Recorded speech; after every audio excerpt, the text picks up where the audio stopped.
नमस्कार दोस्तों, आप सभी का स्वागत है वर्चुअल लर्निंग की सीरीज में। और एक बार फिर से मैं ऋषि आप सभी के लिए टैली ERP9 का एक और नया लेसन लेकर आया हूं। आज की इस क्लास में मैं आप सभी को अब हम इन्वेंट्री वाउचर्स की तरफ आगे बढ़ेंगे, क्योंकि अभी तक हम लोगों ने जो भी काम किया है वो सारा का सारा अकाउंटिंग वाउचर्स का था। और आपने डेबिट नोट क्रेडिट नोट जो देखे, इतने सारे अलग अलग एग्जाम्पल्स देखे, ये सारे भी कहीं ना कहीं अकाउंटिंग वाउचर्स की कैटेगरी के ही हैं। पर अकाउंटिंग से ज़्यादा जो कॉम्प्लिकेटेड चीज़ें होती हैं वो होती है इन्वेंट्री में। इन्वेंट्री का मतलब यहाँ पर स्टॉक हैंडलिंग, गोडाउन मैनेजमेंट या इन्वेंट्री कंट्रोल, इन सब चीज़ों से होता है। और इन्वेंट्री कंट्रोल में बहुत सारी चीज़ें होती हैं। जैसे आपको मैंने स्टॉक आइटम बनाना और उसे यूज़ करना तो बताया है, ये इन्वेंट्री का एक काम था। पर इसके अलावा इन्वेंट्री मैनेजमेंट के अंदर बहुत सारे अलग अलग टॉपिक्स होते हैं, जिसमें से आज हम अपना सबसे पहला टॉपिक देखने वाले हैं। और आज की सीरीज का जो टॉपिक हम कवर करेंगे आज के इस वीडियो में वही है कि इन्वेंट्री इन्फो जो आप देखते हैं गेटवे ऑफ टेली पर, और इन्वेंट्री वाउचर्स जो आप देखते हैं ऑप्शन, वो सारे वाउचर अलग अलग तरह के यूज़ करके बताऊंगा। और स्टॉक ग्रुप और कैटेगरी का भी यूज़ हम करेंगे, क्योंकि स्टॉक आइटम तो मैं आप लोगों को बनाना पहले भी बता चुका हूँ। स्टॉक ग्रुप और स्टॉक कैटेगरी क्या होता है, सबसे पहले ये समझना ज़रूरी है।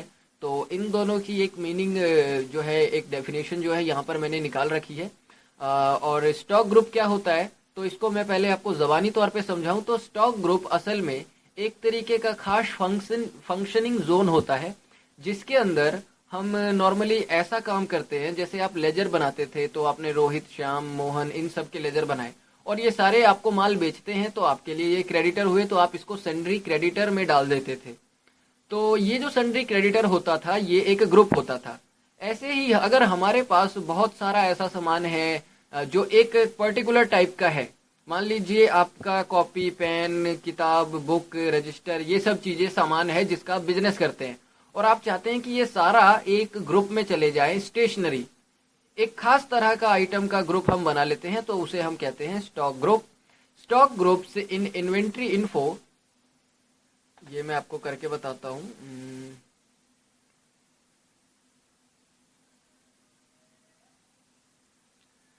Stock groups in inventory info are similar to groups in accounting master, यानी जैसे कि अंदर आप लेजर्स के ग्रुप बनाते थे, उसी तरीके से इसमें भी ग्रुप्स होते हैं, जैसे आप इन्वेंट्री अकाउंटिंग इन्फो में बनाते थे। They are helpful in classification of stock item. A classification is based on some common behavior. आमतौर पर हम ये ग्रुप बनाते क्यों हैं या इसकी ज़रूरत क्यों पड़ती है, तो रिपोर्ट्स देखना आसान होता है। आप ये पता लगा सकते हो कि आपके पास कितना स्टेशनरी का माल है, और अंदर अगर आप स्टॉक आइटम देखना चाहो तो वो भी देख सकते हो। तो चीज़ों को क्लासीफाई करने में स्टॉक ग्रुप जो है हमें आसानी करता है। Stock groups enables ED identification and reporting of stock item in statement। वही जो मैंने आपको कहा कि जो रिपोर्ट्स होती हैं, जो हम अलग अलग, मान लीजिए बहुत सारे स्टॉक आइटम की डील करते हैं, और अब हमें अगर मान लीजिए 500 स्टॉक आइटम है, तो ऐसे में हम एक एक स्टॉक आइटम की रिपोर्ट नहीं देखते, बल्कि एक पूरा ग्रुप ही हम चेक कर लेते हैं कि हाँ, इस तरह का माल मेरे पास कितना है, इस तरह का माल कितना है। इसकी मैं रिपोर्टिंग भी आपको इसी क्लास में बताऊंगा। You can group stock item under different stock groups to reflect their classification based on some common functionality। कह रहा है कि आप अपनी ज़रूरत के हिसाब से, जैसे जैसे आपके स्टॉक आइटम फंक्शन करते हैं, उसके हिसाब से आप किसी भी आइटम को किसी भी ग्रुप में डाल सकते हैं। Grouping enables you to locate stock item easy and report their details in statement। Grouping की वजह से क्या होता है कि आपका जो आइटम होता है उसके एलोकेट करना, उसका पता लगाना आसान हो जाता है, और स्टेटमेंट में उसको ढूंढना भी आसान होता है।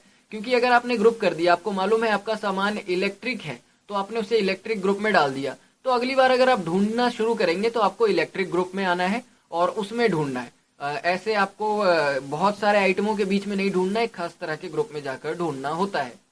तो ये होता है stock group. Stock group normally एक तरह के माल से रिलेटेड होता है। इसी के जैसा काम करने वाला एक होता है स्टॉक कैटेगरी। स्टॉक कैटेगरी और स्टॉक ग्रुप में फर्क क्या है, तो इसको मैं आपको एक एग्जांपल देकर समझाता हूँ। जैसे कि मान लीजिए आपके कंट्री में, आप जिस कंट्री में रहते हैं वहाँ पर बहुत सारे रिलीजन के लोग होंगे। तो अब सपोज कीजिए हम एक रिलीजन उठाते हैं, मुस्लिम। और जो मुस्लिम है वो इंडिया में रहता है या चाइना में रहता है या रशिया में रहता है या पाकिस्तान में रहता है। तो ये जो चीज हुई ना कि भाई इंडिया है, रशिया है, ये सब क्या हुए, ये स्टॉक ग्रुप हुए। और कैटेगरी क्या हुई, तो कैटेगरी हुई मुस्लिम, क्योंकि इन सभी ग्रुपों में एक ही तरह के आदमी पाए जाते हैं, वो है एक रिलीजन से बिलोंग करने वाले, वो है क्या, मुस्लिम। तो स्टॉक कैटेगरी क्या करती है, अलग अलग ग्रुप में पड़े हुए स्टॉक आइटम को ये बताते हुए कि ये सारे एक ही है पर अलग अलग ग्रुप में है, तो हम स्टॉक कैटेगरी का यूज करते हैं। स्टॉक कैटेगरी बिल्कुल क्लासिफिकेशन स्टॉक ग्रुप के तरह ही करता है, पर इसका काम थोड़ा अलग है। जैसे कि मान लीजिए सैमसंग के आप माल खरीदते बेचते हैं, वीडियोकॉन का आप माल खरीदते बेचते हैं, और आप मान लीजिए ओनिडा का भी माल खरीदते बेचते हैं। तो भाई सैमसंग का जितना माल है उसे हमने सैमसंग के ग्रुप में डाल दिया, वीडियोकॉन का वीडियोकॉन के ग्रुप में, और ओनिडा का ओनिडा के ग्रुप में। पर इन तीनों कंपनियों का आप टीवी लेते हो या खरीदते हो या बेचते हो, तो क्या है, तीनों कंपनी में सैमसंग टीवी और वीडियोकॉन टीवी और ओनिडा टीवी, ये तीनों क्या है, टीवी है, एक ही तरह का आइटम है पर अलग अलग ग्रुप में है। तो मान लीजिए मैं स्टॉक आइटम बनाता हूँ सैमसंग टीवी 21 इंच, 21 इंच वाला एक आइटम है जो मैं बना रहा हूँ। तो एंट्री करने के टाइम जब हम आइटम बना रहे हैं तो हम बोल सकते हैं कि भाई ये क्योंकि सैमसंग का टीवी है तो ये सैमसंग ग्रुप में जाएगा, और क्योंकि ये टीवी है तो टीवी की कैटेगरी में चला जाएगा। ये काम हम स्टॉक कैटेगरी से करते हैं। Offers a parallel classification of stock item like stock group. Classification is based on similarity in behavior. कहने का मतलब यह है कि इसका भी वही चीज है कि जैसे जैसे सामान में सिमिलरिटी पाई जाती है तो हम उसको उस कैटेगरी में डाल देते हैं। The advantage of categorizing item is that you can classify the stock item based on functionality together across different stock groups. कहने का मतलब यह है कि अगर आपने कैटेगरी का यूज किया है तो बेनिफिट ये है, अलग अलग स्टॉक ग्रुप में पड़ी हुई एक जैसी चीजों को आप एक जगह रिलेट कर सकते हैं, which enables you to obtain report on alternative report substitute for a stock item. और आपके पास अब दो प्लेटफॉर्म हो जाते हैं, अगर आप रिपोर्ट्स देखना चाहते हैं ग्रुप के हिसाब से तो वैसे देख सकते हैं, और अगर आप चाहें तो स्टॉक कैटेगरी के हिसाब से भी रिपोर्ट्स देख सकते हैं। तो ये दो चीजें आज की क्लास में हम देखने वाले हैं, इनका यूज करके देखने वाले हैं कि ये कैसे काम करते हैं। तो ट्रांजैक्शंस जो है वो मैं शुरू करता हूं, और आज की इस क्लास में क्योंकि इसके दो वीडियो है इस क्लास के, तो आज की इस क्लास में मैं आप लोगों को 2 अप्रैल तक के सारे ट्रांजैक्शन करके दिखाऊंगा, और इसके अगले वाली वीडियो में हम बाकी के ट्रांजैक्शन देखेंगे।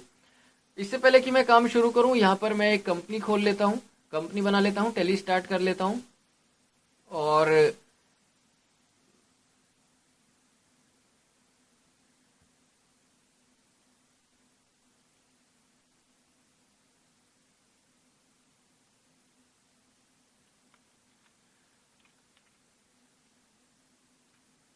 इसको मैं जैसे कि नाम दे देता हूं इन्वेंट्री फर्स्ट, क्योंकि हमारी पहली क्लास है इन्वेंट्री में, तो इसको मैंने इन्वेंट्री फर्स्ट नाम दे दिया, और इंडिया में दिल्ली में इसे मैं क्रिएट कर लेता हूं, और 1/4/2016, और इसे आप कंट्रोल ए से एक्सेप्ट करा लेंगे। अब कंपनी क्रिएट करने के बाद जैसा जैसा इन क्वेश्चंस में कहा गया है मैं वैसा वैसा करता हूं, और इसी को आपको समझते हुए चलना है। After creating the company make following inventory in Tally ERP9 according to given detail. जो डिटेल दी गई है वो चीजें आपको बनानी है। First of all create a stock group name electronic under primary. कहने का ये कह रहा है कि आपको एक स्टॉक ग्रुप बनाना है इलेक्ट्रॉनिक नाम से, और उसके अंडर में आप प्राइमरी डालेंगे। तो देखिए स्टॉक ग्रुप कैसे बनता है। इसके लिए सिंपल आप इन्वेंट्री इन्फो में आएंगे, और ये रहा स्टॉक ग्रुप का ऑप्शन, इस पे आप करेंगे क्रिएट, और क्रिएट में आके आप नाम दे देंगे। तो मुझे यहाँ पर नाम देने के लिए बोला है इलेक्ट्रॉनिक, तो वो मैं यहाँ पर डाल देता हूँ। अंडर प्राइमरी बोला गया है, should quantity of item be added, आप इसे यस कर देंगे, और इसे आप सीधे ऐसे ही एक्सेप्ट करा लेंगे। यानी इस ग्रुप में आने वाले स्टॉक आइटम्स जो होंगे उनकी एंट्रियों में बाद में क्या हम चेंज कर सकते हैं क्वांटिटी वगैरह में, तो हम कर सकते हैं, इसलिए मैंने यस कर दिया। ये एक ग्रुप हो गया जिसके अंदर मैं बिजली का सारा सामान डालूंगा। और इसके बाद ये क्या कह रहा है, and then create 2 stock category, यानी कि अब कैटेगरी हमें क्रिएट करनी है वॉलाटाइल और नॉन वॉलाटाइल से, और इसे प्राइमरी के अंडर में ही रखना है।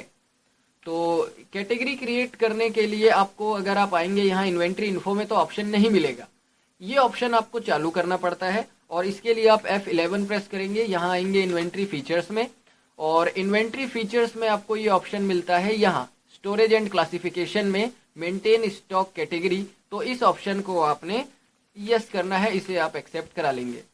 तो अब अगर आप अपने इन्वेंट्री इन्फो में आते हैं तो ये ऑप्शन मिलता है स्टॉक कैटेगरी का, इसमें आप आइए क्रिएट करिए। और अगर एक बार में एक से ज्यादा क्रिएट करने हो तो आप मल्टीपल भी क्रिएट कर सकते हैं। अंडर उसने क्या बोला है, तो ऑल आइटम ही आपने चुनना है और नाम बताइए। अब तो बोला है वोलाटाइल, तो वोलाटाइल में बना लेता हूँ।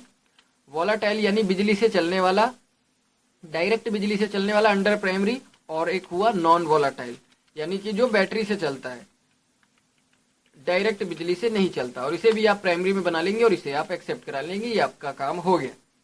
अब इसके बाद ये कह रहा है and then create following stock items which falls in following group and category. और उसके बाद आपको ये 6-7 स्टॉक आइटम बनाने हैं जिनके ग्रुप अगर पूछेगा तो आपको इलेक्ट्रॉनिक डालना है, और अगर कैटेगरी पूछेगा तो ये सब चीजें डालनी है। तो सबसे पहले मुझे मोबाइल स्टॉक आइटम बनाना है। अंडर इलेक्ट्रॉनिक में नॉन वोलाटाइल कैटेगरी होगी। तो देखिए ये स्टॉक आइटम यहाँ बनता है, तो इस पे आएंगे, हम क्रिएट करेंगे। और यहाँ पर मैंने नाम दिया इसे मोबाइल डालेंगे। और अंडर अब ये पूछ रहा है लिस्ट ऑफ ग्रुप, यानी किस ग्रुप में का है। तो ये बिजली से चलने वाला है, बिजली वाला प्रोडक्ट है तो इलेक्ट्रॉनिक ले लिया। और डायरेक्ट बिजली से चलने वाला है या बैटरी से चलने वाला है तो ये नॉन वोलाटाइल में डालेंगे क्योंकि ये बैटरी से नहीं चलता। यूनिट ऑफ मेजर इसका बना देंगे पीसीज में, सॉरी नॉन वोलाटाइल डालेंगे क्योंकि बैटरी से चलता है इस वजह से। और इसे आप एक्सेप्ट करा लेंगे, कंट्रोल ए से एक्सेप्ट करा लेंगे। इसी तरीके से एसी है electronic volatile, charger electronic volatile, computer electronic volatile. तो अगर एक से ज्यादा आइटम हो तो हम मल्टीपल आइटम एक ही बार में क्रिएट कर सकते हैं। यहाँ पर आपको, क्योंकि ये सारे के सारे एक ही ग्रुप में के हैं इलेक्ट्रॉनिक के, तो मैं यहाँ पर चुन लेता हूँ इलेक्ट्रॉनिक, क्योंकि इलेक्ट्रॉनिक ग्रुप में ही सारे बनेंगे। एसी, चार्जर, कंप्यूटर, लैपटॉप, तो वो आपको डालना है। एसी मैंने डाला यहाँ पर। और एसी की अब ये मेरे से ग्रुप नहीं पूछेगा, अगर ऑल आइटम लिया होता तो ग्रुप पूछता, लेकिन क्योंकि मैंने पहले ही बोल दिया इलेक्ट्रॉनिक ग्रुप में बन रहा है तो यहाँ पर अपने आप ही ग्रुप का इलेक्ट्रॉनिक आ गया। और अब पूछ रहा है कैटेगरी, तो एसी क्योंकि बिजली से चलता है डायरेक्ट, तो मैंने वोलाटाइल ले लिया, यूनिट ऑफ मेजर पीसीज ले लिया, ओपनिंग बैलेंस कुछ नहीं है। और अगर चार्जर है तो चार्जर आप डालेंगे यहाँ पे, चार्जर को भी मैंने डाला वोलाटाइल में ही, और इसे भी पीस में, ओपनिंग बैलेंस कुछ नहीं है। इसके बाद आपका कंप्यूटर लैपटॉप है, कंप्यूटर में डाल देता हूँ, और इसे भी इलेक्ट्रॉनिक में ही रखते हुए आप यहाँ पर ये डाल देंगे क्योंकि ये वोलाटाइल है इस वजह से। फिर मैं डालता हूँ लैपटॉप, लैपटॉप को भी आपने इसको आप नॉन वोलाटाइल में डालेंगे क्योंकि बैटरी से चलता है, और ये भी यहाँ पर भी यही बोला गया है। और इसके बाद है पावर बैंक, तो पावर बैंक भी आपको इसमें बोला गया है, ये डाल के ये आपको नॉन वोलाटाइल में बोला गया है, तो इसको मैं नॉन वोलाटाइल में डाल देता हूँ। और कोई आइटम हो तो वो भी आप बना सकते हैं, नहीं तो खाली एंटर प्रेस करके आप इसे एक्सेप्ट करा लेंगे। और अगर आप देखें तो अब मैंने सारे आइटम लगभग बना लिए हैं, AC, charger, computer, laptop, mobile और पावर बैंक। और यहाँ पर भी एसी, मोबाइल, चार्जर, ये सब चीज़ें हैं। तो काम हमारा ठीक ठाक हो गया। अब आप यहाँ से बाहर आ जाइए और अब देखते हैं आगे ये क्या कह रहा है। आगे कह रहा है कि अब आपको एंट्रियां शुरू करनी है 1 अप्रैल 2016 को। Being business started with cash and Jammu and Kashmir bank balance for this year and also with following balance from previous year. यानी बिजनेस के मालिक ने इस साल तो 10 लाख का कैश और 2 लाख का बैंक बैलेंस अपनी तरफ से लगाया है, और पिछले साल का भी कुछ पैसा फर्नीचर, बिल्डिंग और पहले से ही कुछ स्टॉक पड़ा हुआ था वो हमारे पास आया है। यानी सबसे पहला काम तो करना है कि ये 3 लेजर आपको बनाने हैं और इनके बनाने हैं ओपनिंग बैलेंस।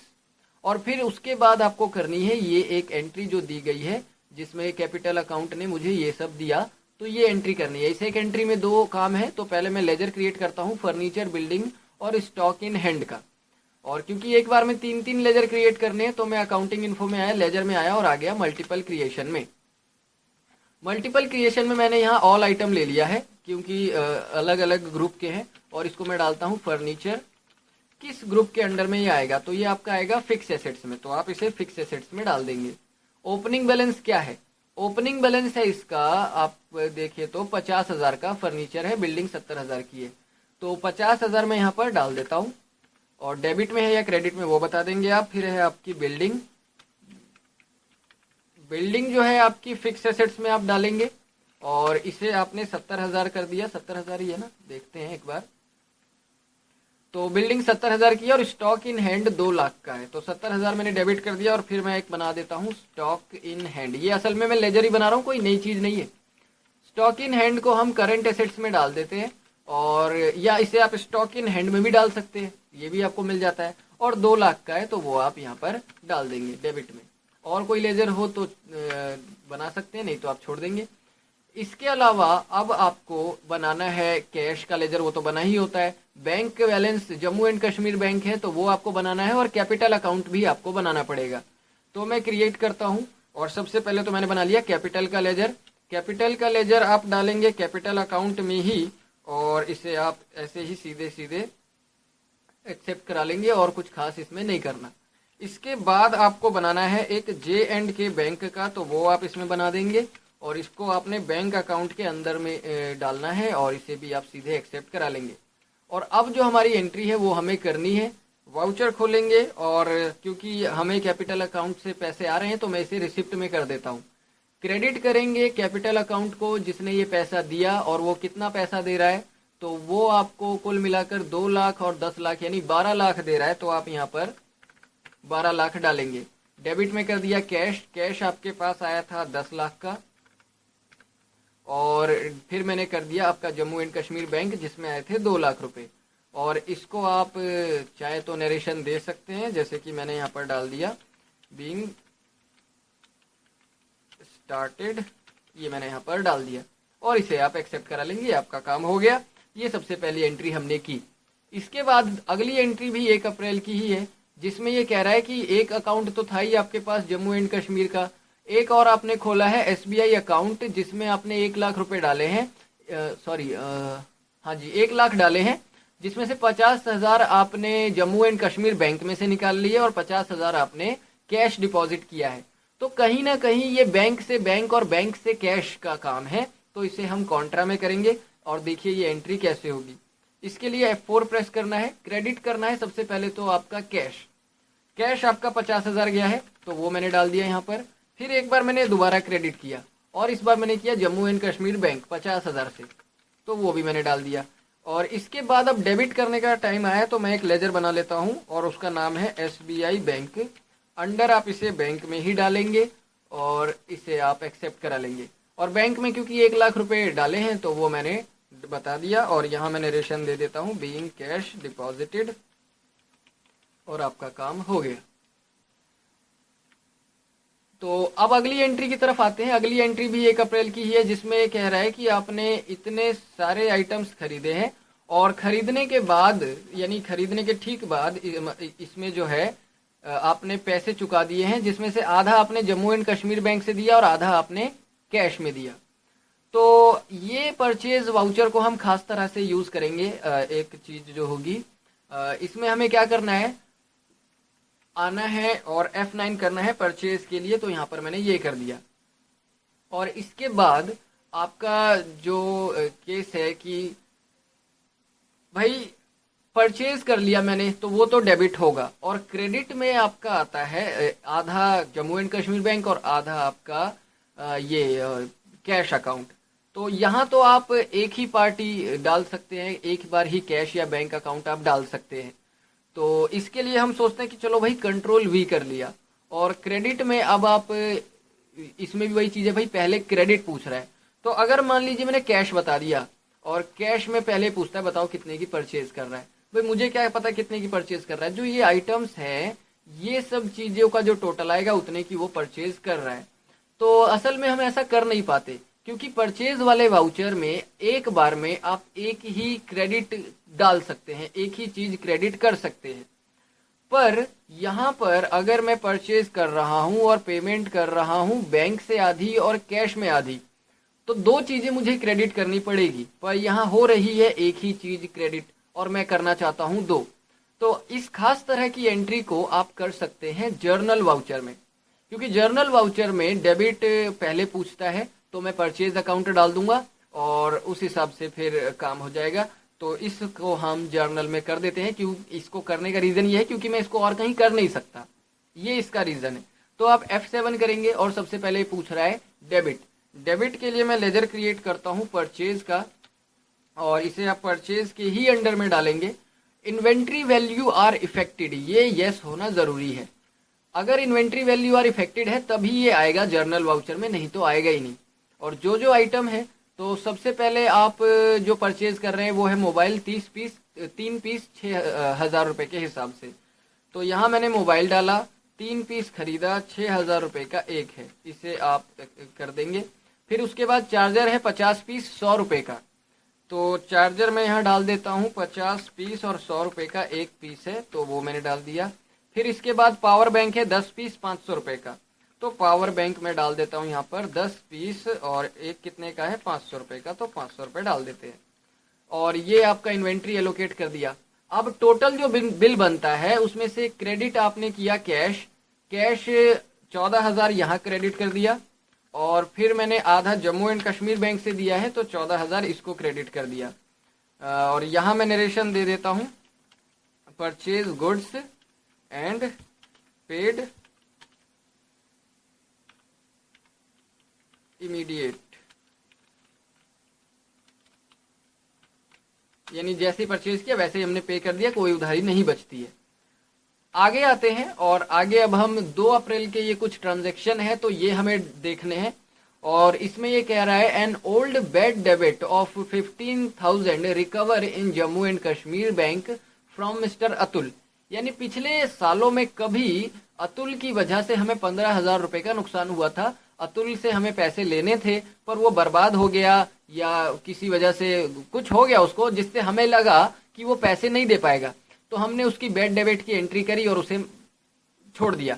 पर अब वो आकर खुद 15,000 रुपए जो उसके रह गए थे वो आप हमें देता है। तो अतुल का तो मैंने खाता बंद कर दिया था, उसका कोई हिसाब किताब था नहीं, तो इस वजह से हमें यहाँ लेजर बनाना पड़ेगा बैड डेबिट रिकवर का, जो कि आता है इनडायरेक्ट इनकम के अंदर, क्योंकि ये आपकी एक तरीके से इनडायरेक्ट इनकम ही हो रही है। और इसे जर्नल में करेंगे, ये क्रेडिट हो जाएगा और बैंक में इसके पैसे डेबिट हो जाएंगे। यहाँ पर अतुल का कोई लेना देना नहीं है, आपको लेजर बनाना है ये बैड डेबिट रिकवर्ड, ये लेजर आपको बनाना पड़ेगा। जर्नल में सबसे पहले डेबिट पूछता है, तो क्योंकि जम्मू एंड कश्मीर बैंक में आ रहा है, और सबसे पहली बात आपको F2 करके डेट चेंज कर लेनी है। जम्मू एंड कश्मीर बैंक को चुना मैंने, और जितने पैसे आ रहे हैं उतने पैसे यहाँ पर मैं डाल देता हूँ। 15,000 आ रहे हैं तो 15,000 रुपये ये मैंने डाल दिए। इसके बाद यहाँ क्रेडिट में मैं एक लेजर क्रिएट करता हूँ जिसको मैंने नाम दिया बैड डेबिट रिकवर नाम से मैंने दिया इसको, और इसको मैं डालता हूँ इनडायरेक्ट इनकम में। तो इनडायरेक्ट इनकम में डालने पर, क्योंकि नॉमिनल अकाउंट का रूल लगता है, तो इनकम हमेशा क्रेडिट होती है, और ये 15,000 रुपये से यहाँ क्रेडिट हो गया। और मैं कहता हूँ नरेशन में बैड, ये नाम आप यहाँ बता सकते हैं, bad debit recover from mister क्या है अतुल, तो अतुल आप यहाँ पर डाल देंगे और इसे आप एक्सेप्ट करा लेंगे। आगे का जो ट्रांजैक्शन है कि आपने 2 पीस लैपटॉप 30,000 रुपये का एक मिस्टर कुणाल को बेच दिया, तो सिंपल सा काम है, आपने परचेज किया, सेल किया है, परचेज किया है, तो आप F9 करेंगे। परचेज का काम है भाई मिस्टर अतुल, मिस्टर कुणाल का लेजर आपको बनाना पड़ेगा, तो ये मैंने यहाँ पर बना दिया मिस्टर कुणाल, और इसका मैं डालता हूँ इसको सन्ड्री क्रेडिटर में, इसे एक्सेप्ट करा लेंगे। और यहाँ पर परचेज आएगा, और आपने खरीदा है क्या लैपटॉप, और लैपटॉप आपने कितना खरीदा है, तो आपने लैपटॉप खरीदे हैं 2 पीस 30,000 रुपये के, तो यहाँ मैंने ये डाल दिया। और ये क्योंकि मैं क्रेडिट में खरीद रहा हूँ, परचेज नाम दिया मैंने इसे परचेज ऑन 2 अप्रैल, और इसको मैंने नरेशन देना चाहूँ तो दे सकता हूँ, परचेज ऑन क्रेडिट, ये मैंने यहाँ पर डाल दिया, इसे आप एक्सेप्ट करा लेंगे। ये भी आपका एक ट्रांजैक्शन हो गया। फिर इसके बाद 2 अप्रैल को एक और है जिसमें आपने सेल किया है मिस्टर कुमार को, और पेमेंट रिसीव कर ली आधी SBI बैंक में और आधी कैश इन हैंड। तो अब देखिए यहाँ पर कुमार से तो मुझे कुछ लेना देना है नहीं क्योंकि पैसे मुझे मिल गए हैं, लेकिन बात वही ये पिछले एंट्री जैसी कि जब परचेज कर रहे थे और 2 चीजें क्रेडिट हो रही थी तो हम कर नहीं पाए परचेज वाउचर में। इसी तरीके से जब मैं सेल कर रहा हूं और 2 चीजें यानी कि SBI अकाउंट और Jammu and Kashmir bank account, ये दोनों डेबिट होंगी क्योंकि पैसा यहाँ पर आ रहा है, और एक बार में मैं सेल्स वाउचर में कोई एक ही चीज डेबिट कर सकता हूँ, तो उस वजह से मुझे ये ट्रांजैक्शन करना पड़ेगा जर्नल में। जर्नल में आपको करने से पहले आपको ये मालूम होना चाहिए कि आपका टोटल बिल कितने का बन रहा है, और उस हिसाब से फिर आप ये काम करेंगे। तो देखिए ये कैसे होगा। असल में अगर आप 2 पीस मोबाइल खरीद रहे हैं 7,500 के, तो टोटल बिल बनेगा आपका 15,100 रुपये का, सॉरी 15,000 रुपये का। 15,000 रुपये यहाँ हो गए। फिर 40 पीस और 150 रुपये के हिसाब से तो 40 पीस हुए, और आपका ये हो गया 4,000 और 2,000, 6,000 का हिसाब किताब आपका ये हो गया। तो 15,000 6,000 21,000 आपका टोटल बनता है। तो वो एंट्री अब मुझे करनी है। तो देखिए अब ये कैसे करेंगे हम। यहाँ पर आपको प्रेस करना है, सॉरी जर्नल वाउचर खोलना है, और सबसे पहले यहाँ से आपसे पूछता है डेबिट। तो डेबिट में तो आपका आएगा एक बैंक अकाउंट एसबीआई वाला, और एक आपका आएगा, देखिए मैं आपको यहाँ पे करके बताता हूँ टोटल सेल हो कितने की रही है। टोटल सेल हो रही है आपकी 7,500 के 2 पीस है। तो 7,500 को मैंने 2 से गुणा किया, आया 15,000। फिर आपका है 40 पीस 150 रुपये के हिसाब से, तो यहाँ मैंने 150 को 40 से कर दिया, आया 6,000, यानी 15,000 ये आपको खुद करना पड़ेगा, जमा 6,000, इतने का ये बिल बनेगा। यानी 21,000 है, और 21,000 में से आधे जम्मू एंड कश्मीर बैंक से गए और आधे एसबीआई से गए। तो 21,000 को अगर मैं 2 से डिवाइड कर दूं तो आता है आपका 10,500। यानी कि पहले मैंने यहाँ पर चुनना है आपका एसबीआई अकाउंट, और 10,500 डाला मैंने, इसको आप एक्सेप्ट करा लेंगे। फिर मैं दोबारा इसे डेबिट कर देता हूँ, और यहाँ पर मैंने जम्मू एंड कश्मीर बैंक का डाल दिया 10,500 से ही, इसे भी आप एक्सेप्ट करा लेंगे। अब क्रेडिट में आता है आपका सेल्स का लेजर। तो मैं सेल्स का लेजर बना लेता हूँ, और सेल्स को हमने सेल्स में डाल दिया। इन्वेंट्री वैल्यू आर अफेक्टेड, ये डालना है। अब आप आइटम बताइए। तो आइटम जो भी है आपका, एक मोबाइल है 2 पीस है, तो वो डालना है आपको। मोबाइल क्वांटिटी 2 पीस 7,500 रुपये का एक हुआ, तो ये 15,000 का बिल बन गया। उसके बाद एक बार एक और आइटम बताना है, तो वो मैं बता देता हूँ। चार्जर हुआ आपका, चार्जर, और इसमें 40 पीस 150 रुपये के हिसाब से, तो 40 पीस 150 रुपये के हिसाब से मैंने कर दिया। तो 21,000 का आपका बिल बन गया। अब और कोई आइटम है नहीं, आप सीधे इसे एक्सेप्ट करा सकते हैं। और मैंने कहा सोल्ड गुड्स एंड रिसीव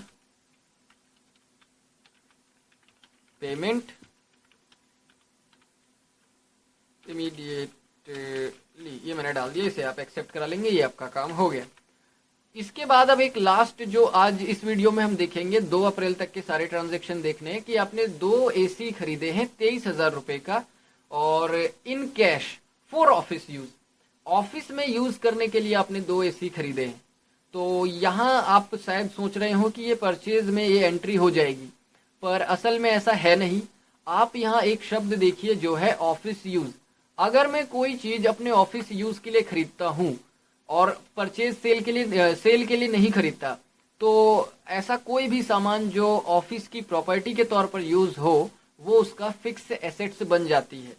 यानी कि आपको एयर कंडीशनर एसी के नाम से लेजर बनाना पड़ेगा, और उसे आप डालोगे फिक्स एसेट्स में, जैसे आप मशीन या फर्नीचर ये सब डालते हो, क्योंकि ये सब भी ऑफिस में यूज होता है और ये भी ऑफिस में यूज हो रहा है।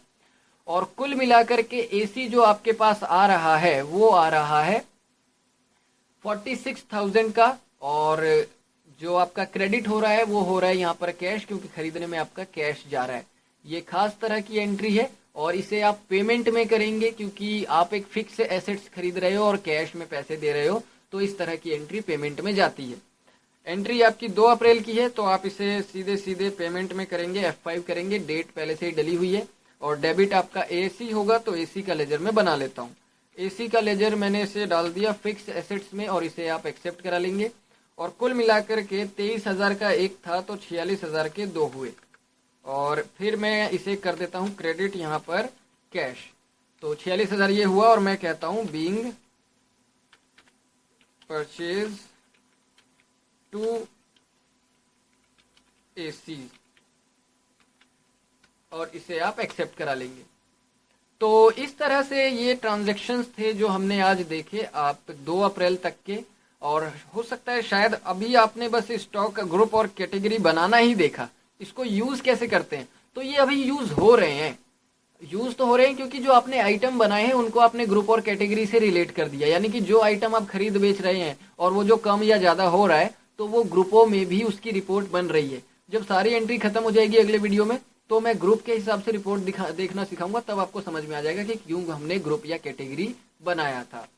तो अभी फिलहाल इस वीडियो में इतना ही, और अगर आप लोगों को मेरा वीडियो अच्छा लग रहा है तो आप प्लीज़ मेरे वीडियो को सब्सक्राइब करें, मेरे चैनल को सब्सक्राइब करें, मेरे वीडियो को शेयर करें अपने दोस्तों के साथ, ताकि वो भी इससे सीख सके।